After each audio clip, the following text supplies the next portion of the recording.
Marvel clinic यशस्वी करण्यामध्ये रोजच्या कामामध्ये उत्तम काम करणारे सर्व कर्मचारी, मंचावरील इतर मान्यवर, माझे काही सहकारी,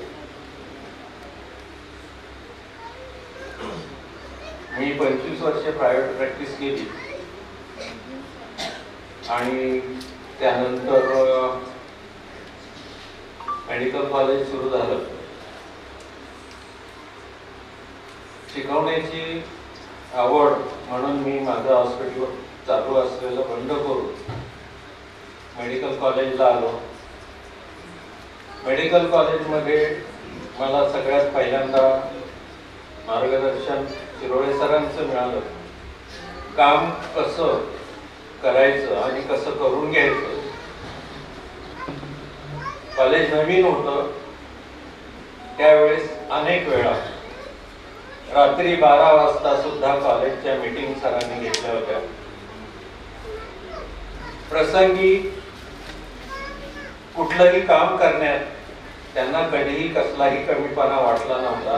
अचानक MCI आल्यानंतर, उद्या सकाळी येणार आहे म्हटल्यानंतर संध्याकाळी सगळ्या कर्मचाऱ्यांना बोलवून त्यांच्या सोबत सरांनी महाविद्यालय आणि रुग्णालय स्वतःच्या हाताने साफ करण्यास हातभार लावतानाही आम्ही पाहिलेलं आहे. ज्यांनी एवढी मोठ्या संस्था उभ्या केल्या त्यांच्याकडून हा कुठलंही काम कमी नसण्याचं किंवा त्याला कमी न लेखण्याचं धडा त्यांनी आम्हाला दिला. अजयनी स्वप्न पाहिली, पण स्वप्न झोपेत न पाहता जागेपणी आणि उघड्या डोळ्याने पाहिली.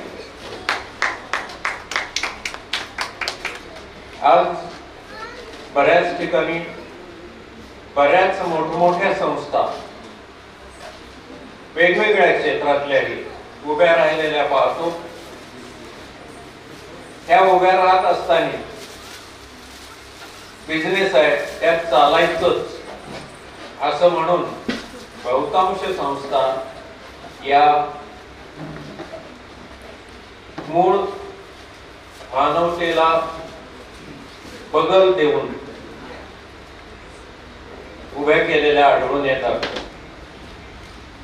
पण आपली प्रॅक्टिस, आपलं काम हे केवळ अकॅडमिक्स आणि संपूर्णपणे अकॅडमिक्सवर शॉर्टकट न करता, पेशंटला वेळ देऊन त्याची कसली फसवणूक न करता सुद्धा आपण यशस्वी होऊ शकतो,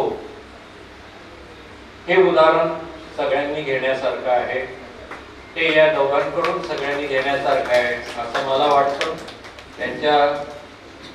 त्यांच्या म्हणण्यापेक्षा आपल्या या मार्वल क्लिनिक जे आहे, मी आताच सरांशी बोलत होतो की अनेक वेगवेगळ्या प्रकारचे हॉस्पिटल्स महाराष्ट्रात आहेत. पण फक्त आणि फक्त स्कीम आणि त्याच्यामध्ये उपलब्ध असलेल्या सर्व सोयी सुविधा असणार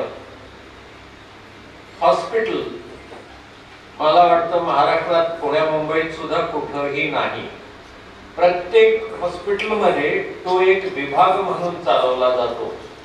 पण एक फक्त आणि फक्त स्कीम आणि त्याचेच पेशंट पाहणार आणि त्या सगळ्या सोयी सुविधा म्हणून आपण सगळे मिळून त्यांचं टाळ्या वाजवून मोठं अभिनंदन करूया. आणि लवकरच इथे PG साठी कोर्सेस चालू होतील, व्हावेत अशी अपेक्षा व्यक्त करून मी रजा घेतो. धन्यवाद.